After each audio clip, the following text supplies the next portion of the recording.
बिस्मिल्लाहिर्रहमानिर्रहीम। अस्सलाम वालेकुम नादरीन, आप यूट्यूब चैनल देख रहे हैं, मैं इमरान खान। नादरीन, मेरे पास जो इन्फॉर्मेशन है उसके मुताबिक फजलुर रहमान साहब का मामला हल हो जाएगा। कुछ टेलीफोनिक राब्ते भी हो गए हैं, बिलावल जरदारी भी इसमें रोल प्ले कर रहे हैं और फजलुर रहमान साहब भी थोड़ा पीछे हट गए। और आने वाले वक्त में फजलुर रहमान साहब वाला मामला जो है ज़्यादा उसके इम्कानात ये हैं कि उनका मामला हल हो जाएगा। काफ़ी फजलुर रहमान पे तनकीद करवाई गई, एक अदालत ने उन्हें तलब भी कर लिया। उसके बाद फजलुर रहमान के ऊपर जितने पॉलिटिकल लोग और जिनके ज़्यादा अच्छे फ़ौज के साथ ताल्लुकात हैं उन लोगों ने फजलुर रहमान साहब के बयान के ऊपर बड़ा सख्त रद्द-ए-अमल भी दिया है। तो फिलहाल तो आपको कुछ दिखाई नहीं दे रहा। फजलुर रहमान साहब का मामला ये है ना कि जो उन्होंने बातें की वो सारी बातें ठीक हैं। ख़ास तौर पे जो लश्कर वाली बात की वो उनकी बात बिल्कुल ठीक है, 100% ठीक है। लेकिन जहां वो कमज़ोर जुमला बोल गए या जहां उनसे गलती हुई, वो जोशे खिताबत के अंदर ये भी कह गए कि जनाब तनख्वाह लेके शहीद होते हैं तो हम पे एहसान ना डालें।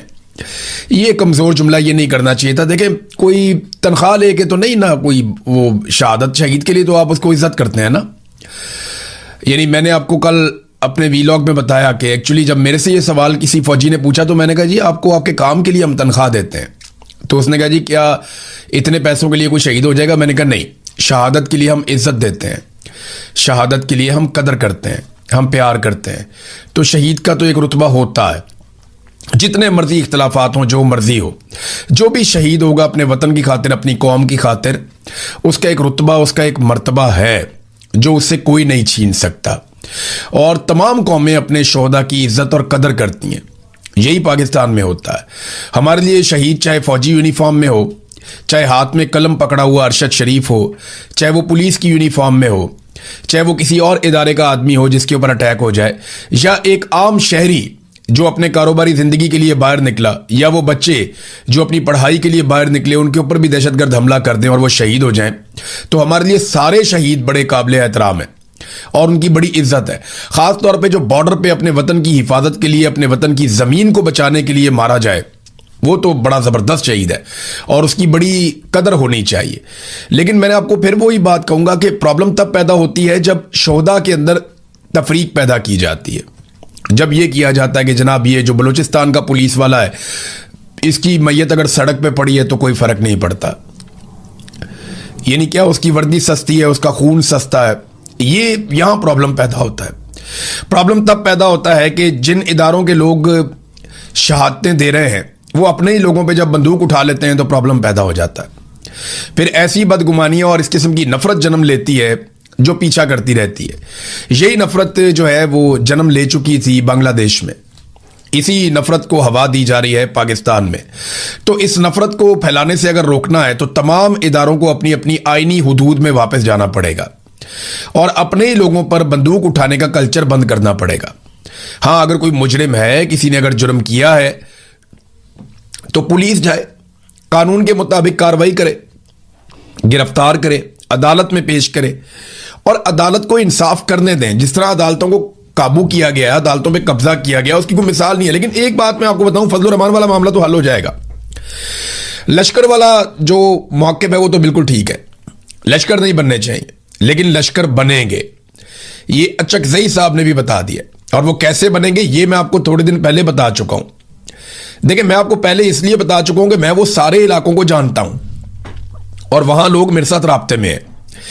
ये जो महमूद खान अचकज़ई है ना, ये भी बॉर्डर के करीब इनका इलाका है जहां पे ये रहते हैं, अफगानिस्तान के बॉर्डर के करीब। और इनके इलाके में भी अफीम की जो काश्त है वो होती है और पूरे बॉर्डर के ऊपर हो रही है। तो मनशियात की काश्त अफगानिस्तान में नहीं होती, अब पाकिस्तान में होती है और उसके वर्कर्स जो है वो अफगानिस्तान से आते हैं। रोजाना उनको राहदारी दी जाती है। कौन देता है? FCA वहां पे वो देते हैं। तो ये बॉर्डर क्रॉस करके आते हैं, यहां पे आकर काम करते हैं। बरामचा में बहुत बड़ी एक फैक्ट्रियों का पूरा एक हब है, एक पूरा इंडस्ट्री लगी हुई है मनशियात की। ये सारा माल वहां पहुंचाया जाता है, वहां से मंशियात तैयार की जाती है, फिर पाकिस्तान समेत पूरी दुनिया में इसको भिजवाया जाता है। इस कारोबार के पीछे कौन है? सहूलत कौन देता है? सिक्योरिटी फोर्सेस की मदद के बगैर आप ये कारोबार नहीं पाकिस्तान में कर सकते, क्योंकि मैंने खुद अपनी आंखों से देखा कि सिक्योरिटी का काफिला गुजर रहा है और दोनों तरफ मंशियात लगी हुई है, उसके खेत लगे हुए हैं, बीच में से सिक्योरिटी का काफिला गुजर रहा है। तो उनको नजर नहीं आ रहा कि ये क्या लगा हुआ है। सबको सारा कुछ पता है, ये मिलजुल के कारोबार होता है। अब वो जो लोग कारोबारी हैं जो ये सब करते हैं, उनके बारे में महमूद खान अचकजई ने एक ट्वीट करते हुए कहा कि उनसे लश्कर बनवाया जाएगा।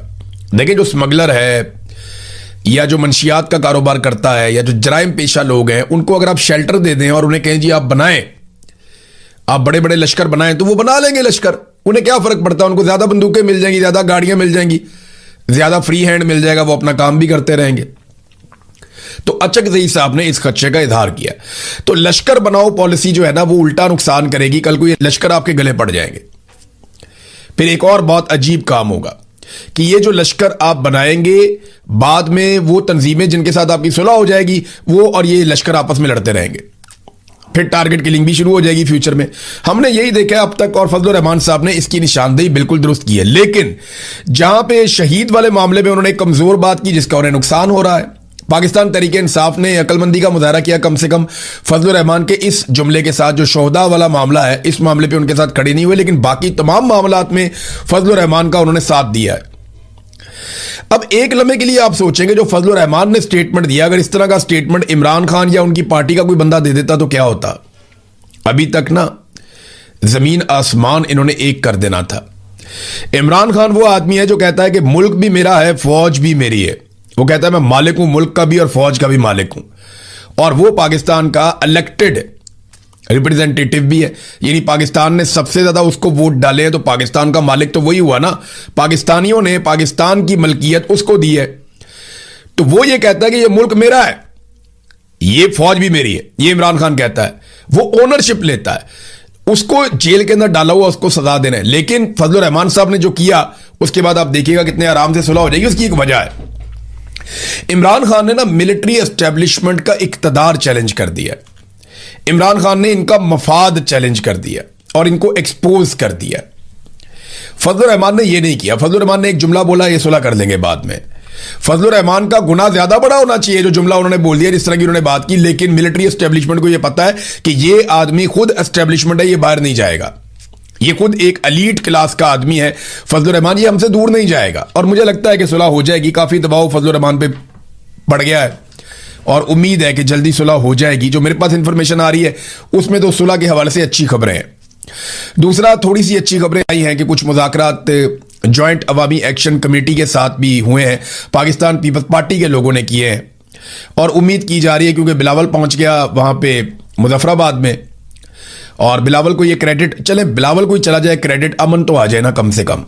ये कत्लो गारतगिरी तो बंद हो जाए ना, आज़ाद कश्मीर के गंदम के रास्ते तो खुल जाए ना, उनकी दवाइयां तो खुल जाएं, उनके स्कूल, उनके कारोबार तो खुल जाएं, हालात नॉर्मलाइज हो जाएं, उनके मुतालबात तस्लीम किए जाएं। मामला ये है कि ज्वाइंट अवामी एक्शन कमेटी कितनी फ्लेक्सिबिलिटी दिखाती है, क्योंकि पीपल्स पार्टी एक मखसूस किस्म का मैंडेट लेकर गई है।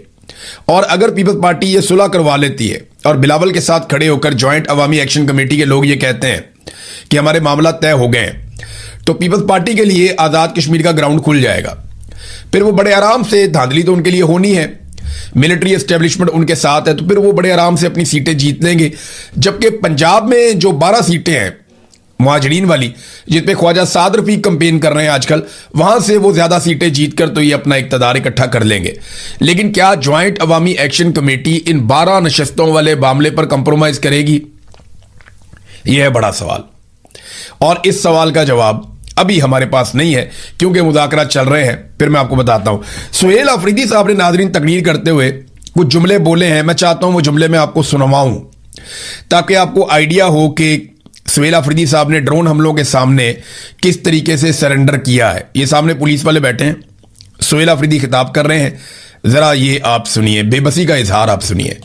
उनके खिलाफ जिनकी गलती की वजह से मिस इंफॉर्मेशन होती है, झूठ बोला जाता है कि यहां पर दहशतगर्द है, इसी वजह से मासूम लोगों की शहादतें होती हैं। तो जिसने गलत इंफॉर्मेशन दी कि यहां पर दहशतगर्द है, हालांकि होते वहां पर मासूम लोग हैं, जिसने माटर गोला या ड्रोन अटैक किया, ये दोनों कसूरवार होते हैं। इनके खिलाफ एफआईआर भी होनी चाहिए और इनके खिलाफ कानूनी कार्रवाई भी होनी चाहिए। लेकिन कौन करेगा? पाकिस्तान में किसी में जुर्रत है कि इनके खिलाफ आवाज उठाए? पाकिस्तान में किसी की जुर्रत है कोई इन पर एफआईआर करे? पाकिस्तान में किसी की जुर्रत है? जो भी है, हम बेचारे सियासतदान, हम तो मजलूम हैं। ये जो सुहेल अफरीदी साहब ने बात की ना, देखिए पहले ये तनकीद करते थे ड्रोन हमलों पे, पहले ये टारगेट करते थे ड्रोन हमले नहीं होने चाहिए, ड्रोन हमले गलत हैं। अब वो अपनी तनकीद को मोड़ कर ले आए हैं कि ड्रोन हमलों के लिए जो लोग इंफॉर्मेशन देते हैं वो लोग गलत हैं। पहले कहते थे ड्रोन हमले पे एफआईआर होनी चाहिए, अब वो कहते हैं कि जो ड्रोन हमलों के लिए गलत इंफॉर्मेशन देते हैं उनके ऊपर एफआईआर होनी चाहिए। तो क्या कोई उनके ऊपर एफआईआर करेगा? किसी में हिम्मत है?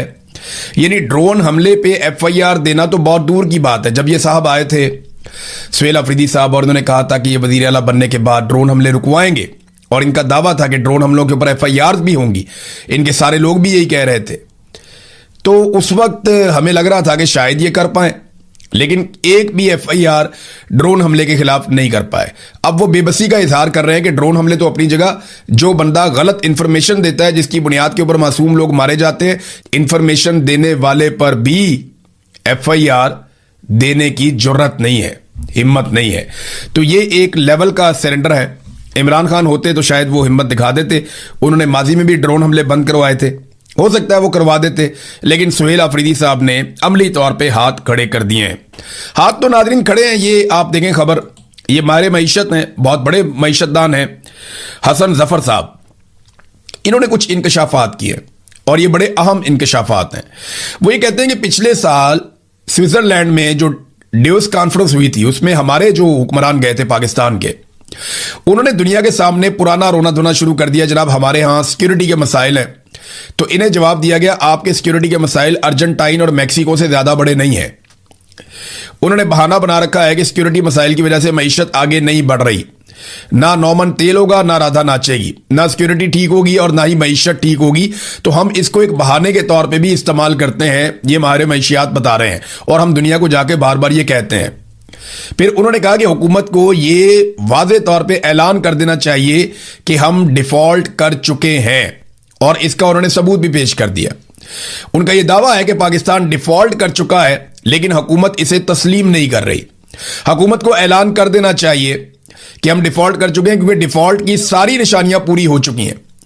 अगर आपका कर्जा जीडीपी का 50% हो जाए तो यह डिफॉल्ट की अलामत है, जबकि हमारा कर्जा जीडीपी का 70% हो चुका है। यह जरा आप समझिए, जो कौमी पैदावार होती है ना, कुल पैदावार, कि एक साल में आपने क्या कुछ बनाया, कितने का बनाया, या सर्विसेज पे पैसे मिला लें आप, जो कुछ भी आप पैदा करते हैं, चाहे अजनास हैं, चाहे इंडस्ट्री है, चाहे कुछ भी है, चाहे सर्विसेज हैं, जितना कुछ आप जनरेट करते हैं एक साल में, उसको जीडीपी कहते हैं।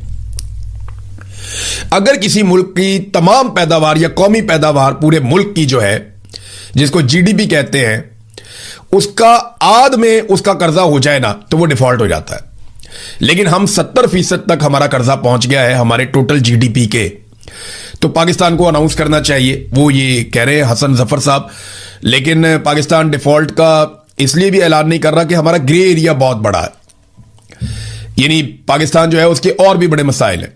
और डिफॉल्ट अगर ये इस वक्त ऐलान कर देते हैं तो आसिम मुनीर साहब का मुकम्मल सरेंडर अनाउंस हो जाएगा कि मईशत में पूरी तरह नाकाम हो गए, क्योंकि एक भी फील्ड में आसिम मुनीर साहब कामयाब नहीं हुए। ये मैंने आपको बताया, मुकम्मल फेलियर हो चुका है मौजूदा रजीम का।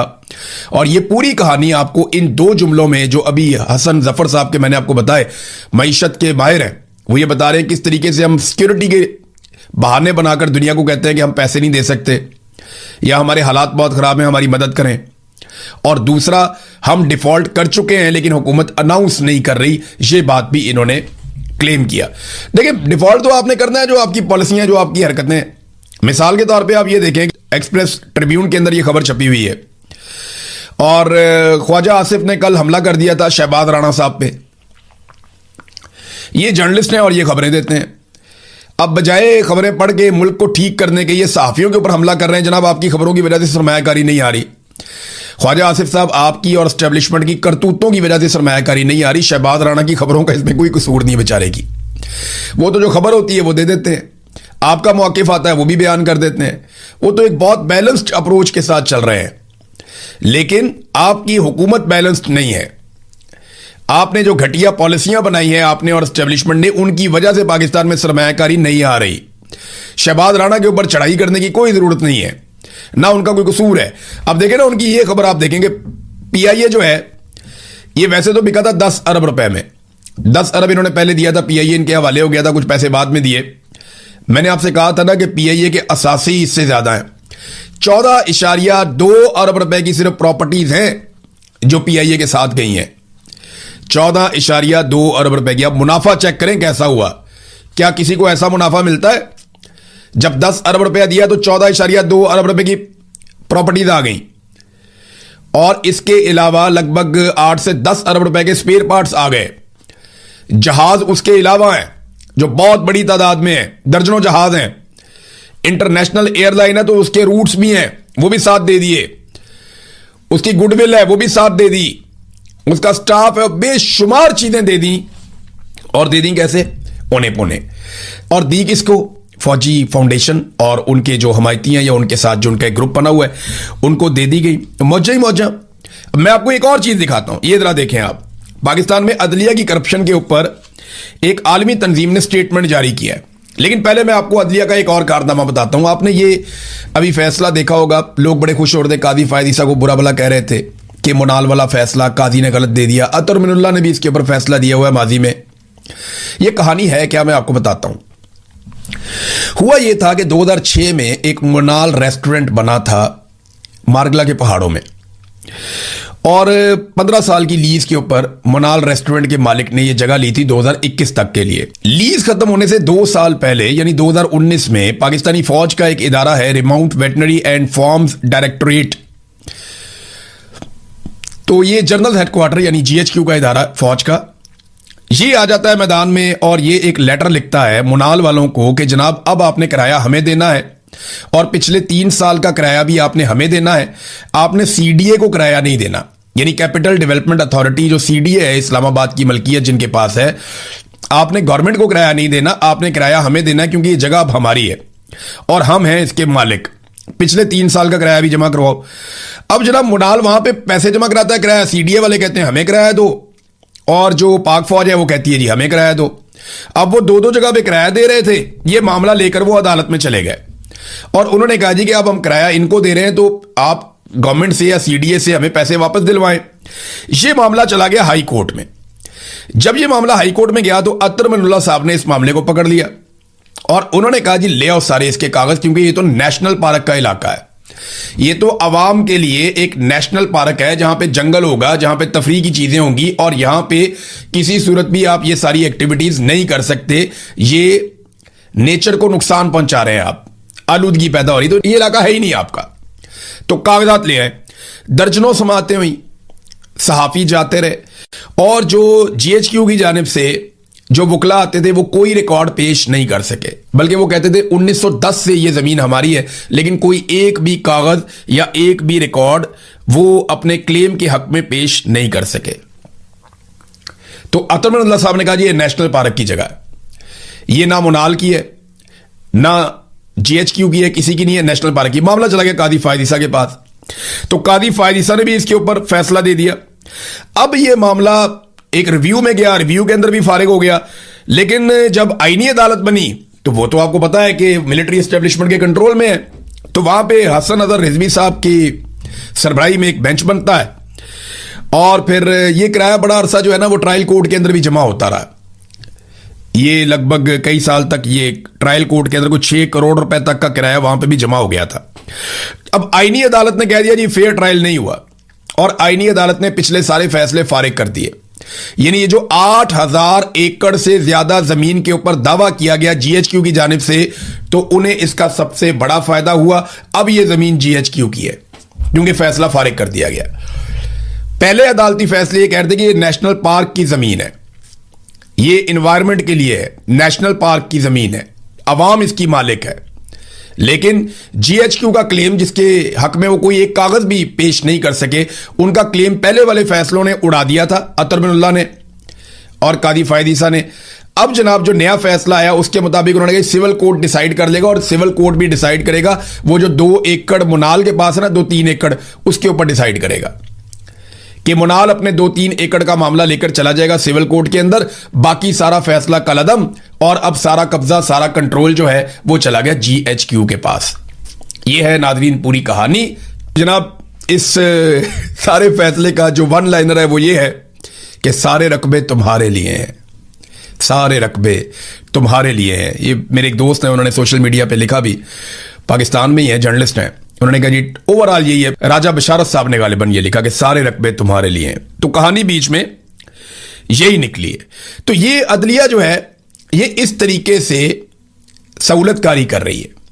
अब जो बैनुल-अक़वामी सतह पे आवाज उठाई गई हमारी अदलिया के मामले में, international federation for human rights तंजीम ने खबरदार किया कि पाकिस्तान में अदालती करप्शन मुनज़्ज़म शक्ल इख्तियार कर चुकी है और खदशा है कि ये ग्रैंड करप्शन तक पहुंच जाएगी।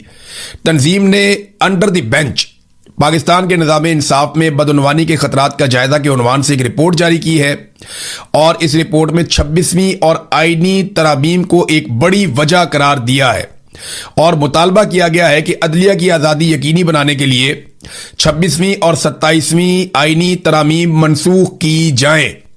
ये नाज़रीन अब दुनिया से आवाज़ें उठना शुरू हो गई हैं, लेकिन पाकिस्तान में तो फैसले हक में आ रहे हैं मिलिट्री एस्टेब्लिशमेंट के, और वो आईनी अदालत से वो सारे फायदे उठा रहे हैं जिसके लिए ये अदालत बनाई गई थी। फायदे फिर जजेस भी उठाते हैं ना। मिसाल के तौर पे एक और खबर देखें, कितनी इंटरेस्टिंग है, आपको बड़ा मजा आएगा आपको इस खबर का। ये जनाब पंजाब के जज साहिबान के लिए एक सहूलत दी गई है कि जितने भी जुडिशल अफसरान हैं उनको सब्सिडी के ऊपर गाड़ियां लेके दी जाएंगी, और ये कीमती गाड़ियां जिनकी कीमत 40, 50, 60 लाख रुपए तक हो सकती है, 2.5 से 3 लाख रुपए में अफसरान इन गाड़ियों को खरीद कर अपने घर ले जाएंगे। यानी कितनी मजे की बात है। जो गाड़ी आप मार्केट में जाते हैं और आप खरीदते हैं आपको मिलती है 50 लाख में, 60 लाख में, 40 लाख में। ये वाली गाड़ी जो जज साहिबान हैं या जो जुडिशल अफसरान हैं, और बहुत बड़ी तादाद में है ये, इन्हें ये गाड़ी 2.5 लाख से 3.5 लाख के बीच में मिल जाएगी। तो मौजा ही मौजा। अब मुझे आप बताएं ना, ये वाले जजेस नून लीग के खिलाफ या पंजाब हुकूमत के खिलाफ कोई फैसला दे पाएंगे जिन्हें आपने इतनी बड़ी रिश्वत दे दी है, इतना बड़ा फायदा आपने दे दिया है। पाकिस्तान में कहीं किसी को यह फायदा नहीं है।